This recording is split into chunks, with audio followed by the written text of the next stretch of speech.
Deliverable naman tayo ngayon. Ayan. At ito na mismo. Papakita muna ako sa kanila para kasama ako. Saan ka? Ay, nasaan ba ako? Nakakita. Balikin mo. Ayan, ito pala ako yan. Ano po? Para Alaman na tayo. Ito po mismo hindi lang tagapagsalita.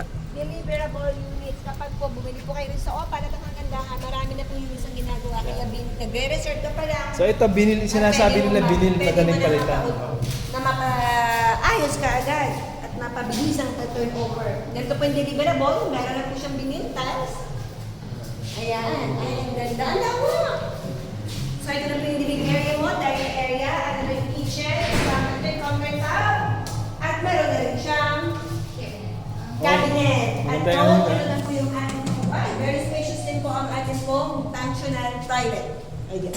At pasok tayo dito sa ating pong service area. Ito po yung service area nyo. At dahil po sa sinabi natin na 80 square meter ang kabuuan nitong opal, so meron ka pang space for the carport. At yung carport mo, pwede po siya at least dalawang sasakyan na mag- Kasya. diba? Ka, pasok tayo muli. Taas tayo. Ito na. So mismo sa hagdanan, ganito na rin po ang deliverable. Meron rin siyang video tiles. Pasok na tayo. At ang maganda sa kanya, no? Marami din po siyang mga window.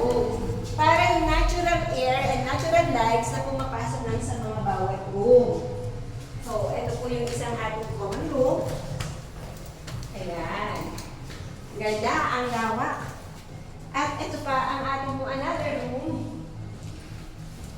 Ayan. O, diba? Meron din siyang bintana. At tanaw si Mount Arayat. Ayun. At tanaw si Mount Arayat. Pwede ka Mount Arayat, tingnan natin. Ayun si Mount Arayat. Ayun po, Mount Arayat. Pwede ka makipagkwentuhan kay Mount Arayat. At ito na po yung ating master's bedroom. Ayan. Sa master's bedroom, meron na siyang naka-attach na functional toilet. Oh, dalawa toilet nila. Yes. Sa baba, saka sa taas. Ano? Okay. Ito sa master bedroom. Saka mataas ang ceiling. Floor to ceiling heights, mataas. Maganda yung toilet dito sa master bedroom. Yes. Okay. Ito lang natin yan. opportunity Built-in to siya, start built-in. your